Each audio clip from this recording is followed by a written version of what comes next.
In these two well-coordinated attacks, the IRA had in each case two obvious targets, the security forces themselves and the men forced to drive the bombs.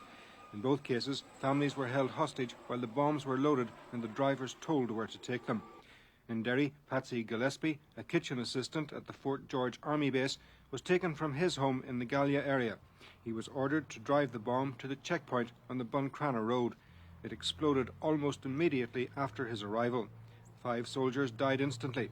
Mr. Gillespie has been missing. The RUC said tonight that a 6th body had been found. At least a dozen soldiers were seriously injured. Many had been sleeping in accommodation nearby. Today, Mr. Gillespie's wife told of her ordeal. They confined us, the whole family, to the living room.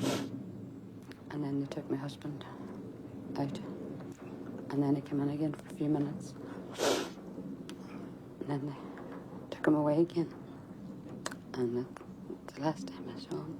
Several years ago, Mr. Gillespie was forced to take a bomb to the base where he worked. They loaded my car with 200 pounds of explosives. And they made my husband drive it to Fort George. But at least that time he came home. Many houses in an estate beside the checkpoint were badly damaged and a number of people made homeless. They were cared for in a sports complex where they were visited by the Bishop of Derry. I feel very sad for the families of all of those who have died.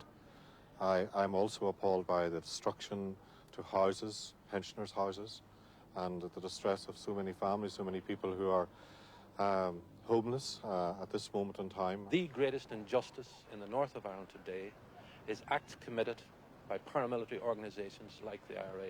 The taking of human life is the greatest injustice. Other injustices can be corrected. People can come out of prisons, but people cannot come out of their graves. The scene was also visited by the RUC Chief Constable, Mr. Hugh Ansley, and the British Army Commander in the North, General John Wilsey. I think we would both, however, reiterate our deep message of sympathy to the victims of this callous attack, and to make quite clear from both our points of view that the security effort will continue. In Newry, a man was taken from his home on the Rathfriland Road. His family too was held. He was told to take a van bomb to the checkpoint on the main Newry to Dundalk Road. When they admitted responsibility, the IRA claimed that the men who were forced to drive the bombs had worked for the security forces. In a third attack, a driver forced to transport a bomb had actually been strapped to his seat to prevent him getting away. He took the bomb to Lissanelli camp in Omagh and managed to wriggle free. The bomb was later defused. Once again, these wanton murders and the abuse of civilians as hostages demonstrates the inhumanity of terrorist methods and the sterility of their thinking.